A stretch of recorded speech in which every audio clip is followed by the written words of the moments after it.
till now. And we have 2 more to go to finish the second series. And then we have a few other things planned for you all.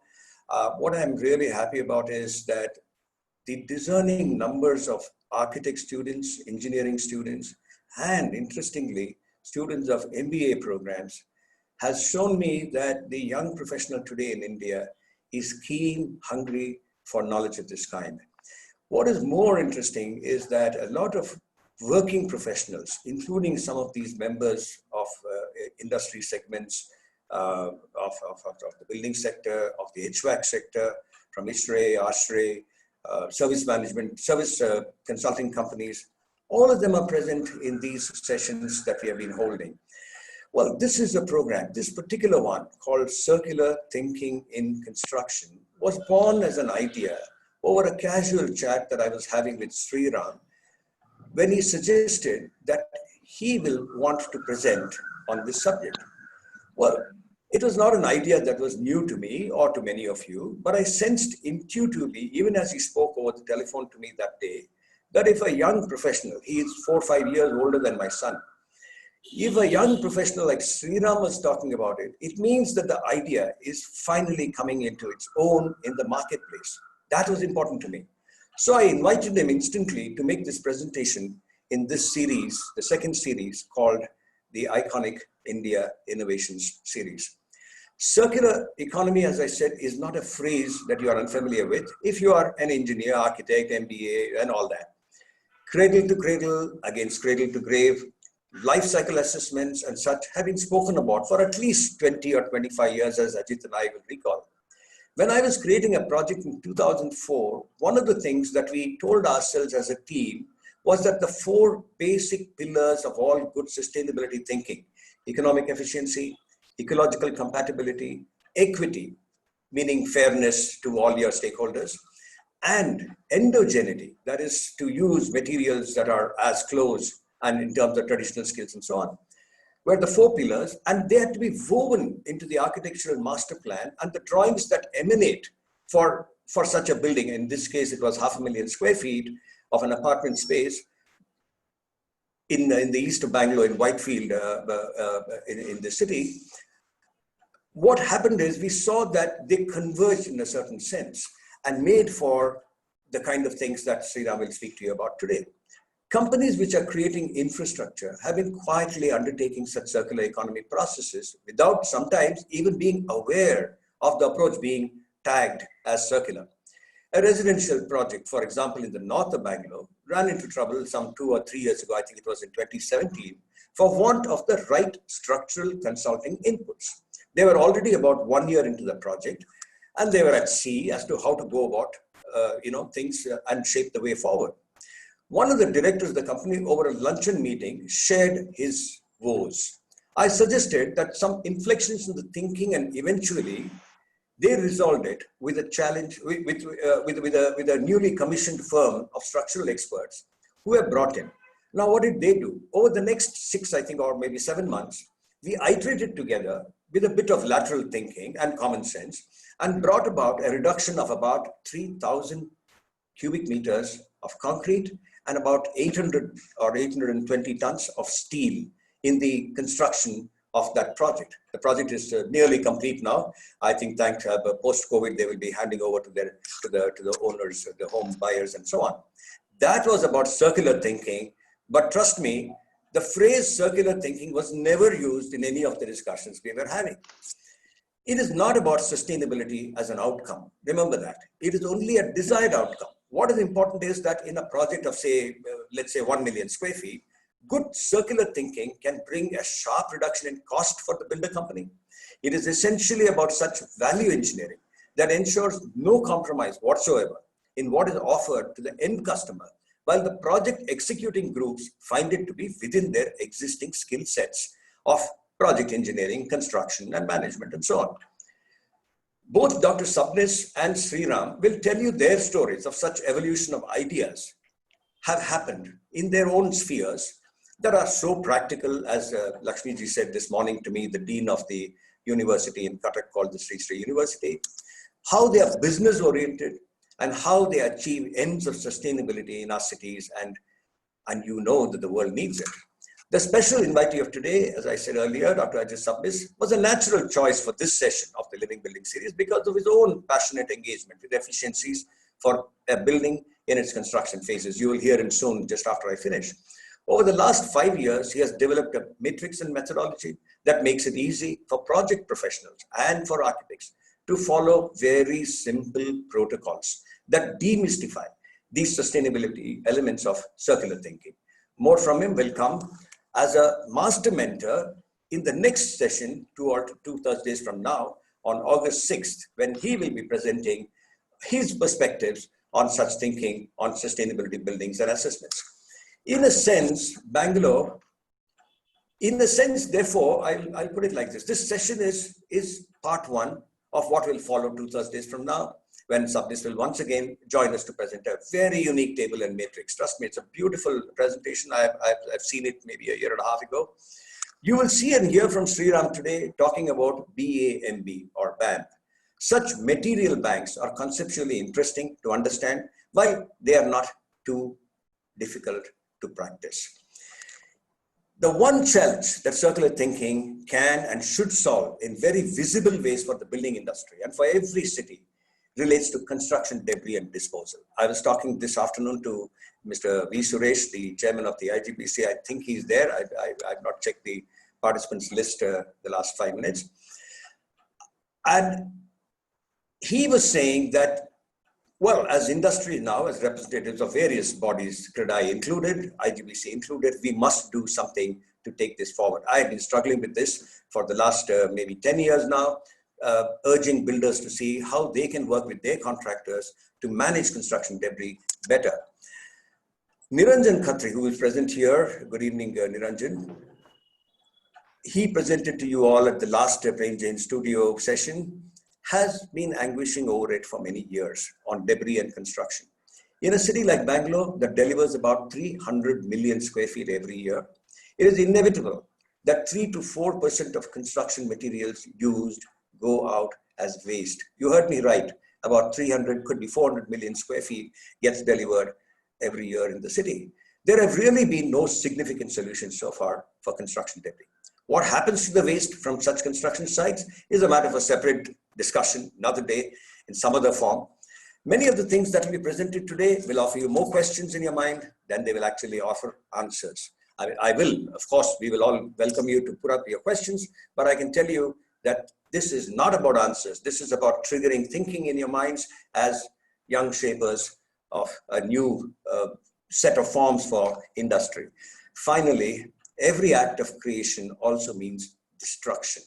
Like they say, the best form of activity for effective conservation is doing nothing. But that doesn't appear to be an option for Indian business as it races up to a frenzied pace of building that at least 400 cities and towns will see in the next 10 to 15 years, as Sriram was saying. The COVID scare has obviously not taught us any lesson. The lockdown that the entire world went into in less than 3 weeks in such amazing fashion will fade into distant memory as governments and industry will go back to their bad old ways of destroying what is left of our natural resources. Circular thinking is good. It used to be desirable 10 years ago. Now it is an imperative. But that is not enough, dear students and all of you professional viewers. There is much to do, a lot more to do. At the Living Building series, we try in our ways to do what we can to stem this tide. Well, thank you once again for being with us. I will now invite Dr. Ajit Sabnis, a wonderful man. I've known him as a friend for some years now. We are hoping to, he's full of ideas again, and we must see what we can do. His profile would have come up on the chat box. You will know that of the various things that he does. He did not mention to you that he's also chairman of the Sri Aurobindo Trust, which runs a very prestigious school in the south of Bangalore, which hosts about 1,000 children. He designed and built that place. I guess he's sitting in the school premises just now. That's the backdrop I think I see of the Venetian blinds. Over to you, Ajit. Please tell us over the next 5, 7, 8 minutes, whatever you want to take, what you see as those very methodical processes that need to go into place, because sustainability is not something that we can romance with anymore. It's a good thing to have, but what is necessary is to see how we tell our young professionals, young architects, engineers, and MBAs as to how we can go about doing it. Let's Yeah. listen to you now. Thank you. Yeah. First of all, thanks, Mr. Hariharan. Thank you so much for your kind words. And I'd also like to thank you and the Prem Jain Trust for giving me this opportunity. And I love the name Living Building Series. It's so apt because I always think that buildings are living entities and they are not inert entities. For the simple reason that every building responds. Every building reacts to the surroundings. Every building has the way we have our skin. Every building has its envelope. Every building reacts to the adverse impact and the adverse effects of the environment. It is the building envelope actually separates the external environment and to the internal environment. If the environment is adverse, if it is corrosive, the building responds. If we do not give it a maintenance or give it good care, it cries and then it becomes sick. So for me, every building breathes and every building is a living entity. I think that is the starting point. And the greatest challenge of 21st century is climate change and its adverse impacts. The genesis of the entire thing actually goes back to the global warming. And we are seeing at present, I mean, there are so many factors which we can discuss, but not on this particular platform. But right now, what we are seeing, some of the unprecedented events that are happening, which right in our before our eyes, the rapidity with which the greenhouse gases emission is increasing, the rapidity with which ocean acidification is happening. This has never happened in the last 300 million years. Warming of oceans at the depth of 700 meters, which is happening, rapidly changing rainfall patterns, and accumulating waste, urbanization, and then the reverse urbanization, migration, what we are seeing now in the pandemic case, melting of glaciers, floods, other anthropogenic calamities, polar amplification, permafrost, etc., unprecedented events which we are seeing. Now the challenge then is actually how to adapt, how to assess, and how to mitigate. The scope, what we are talking or what we have in front of us is very, very vast. So let me restrict myself to the construction industry, which is one of the biggest contributor to the entire chaos. Now, India as such in particular and specifically contributes to about 6.5 to 7% to the global carbon dioxide emission or the greenhouse gas emission. Out of this 7%, approximately 40% is which actually comes to about the building industry. And in this 40%, about 20% is the pre-construction phase, and then the balance of 75 to 80% is the operating and then the maintenance phase. So this is how, more or less, that means it actually encapsulates the entire life cycle of a building. So all the 4 cycles, pre-construction phase, construction phase, operation and maintenance, and then the last demolition phase of a life cycle of a building have to be actually taken into consideration. Now, hitherto, the developing countries, and as India as a developing country, we were actually in a conundrum, whether to industrialize or to work on sustainability. Till now, we actually chose to industrialize. Developed nations very smartly shifted their problems to the developing nations, and then we are stuck with it now. But anyway, now the challenge here is how do we mitigate? So till now, we gave more focus on the industrialization. We exploited natural resources, and till now it was in a linear fashion. We used to extract the material, that is take, make, use, and throw, which led to generating huge amount of waste. And then, especially now we are talking about construction waste, it gives rise to huge amount of construction and demolition waste. But how do we mitigate this? Unless we think on circular principles, unless we think on cradle to cradle principle, the regenerative principle infused into the in the conceptual stage, it will be extremely difficult for us to go ahead. Now, with this background, I think I'm very eager to listen to Sriram to know more about circular economy and circular construction. Now, the concept in future, as Hariharan sir mentioned, it's going to be BAMB, buildings as material banks. So every material, every building has to act as a material bank.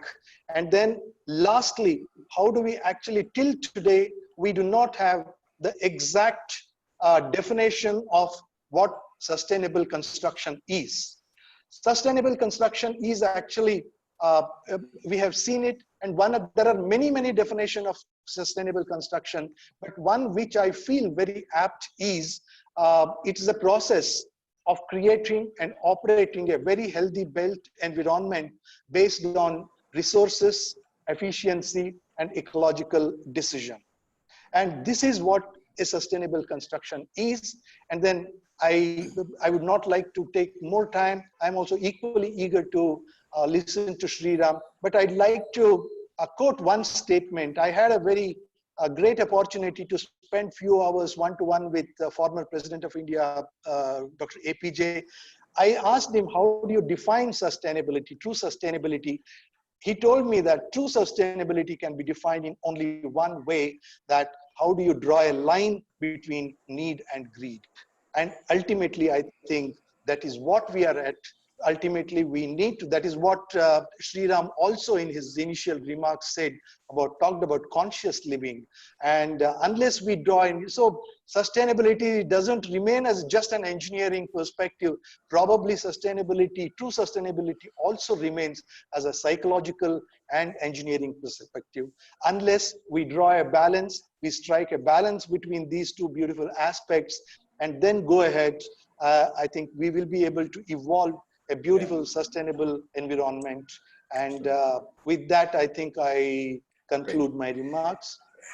Sriram, thank you very much. Thank you, Ajit. Thank you. And before I hand over the mic to Sriram, I have two observations for all of you listening in. One, remember, Dr. Sabnis said, industrialize or perish. Actually, that was something that the father of Indian engineering, Sir M. Visvesvaraya, said in 1916 or 1915 at a speech in Bangalore, at a university in Bangalore. Today, that industrialize or perish has become industrialize and perish. How do we stop this Armageddon is something that we all need to look at. You heard Dr. Sabnis giving us a wonderful tour de force of what it means to not hurt ourselves anymore.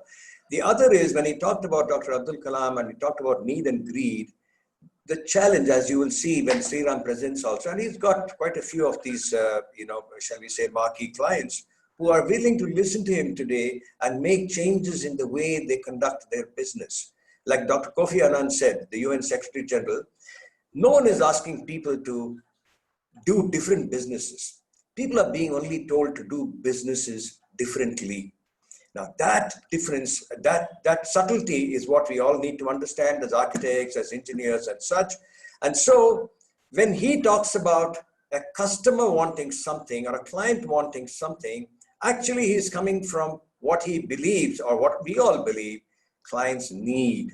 So how we convert a client need into what the client will want is the story of the Living Building series in a certain sense. Over to you, Sriram. Thank you once again. Now it's your floor for the next 40, 45 minutes or whatever it takes. It's 5:26. Let's see how we run from here. Thank you. Thanks, Hari. 6:26, by the way. Sorry, yes. And thank you, Hari and Dr. Ajit for setting the floor of sorts, right? In the sense of why we need to do this. And I just want to kind of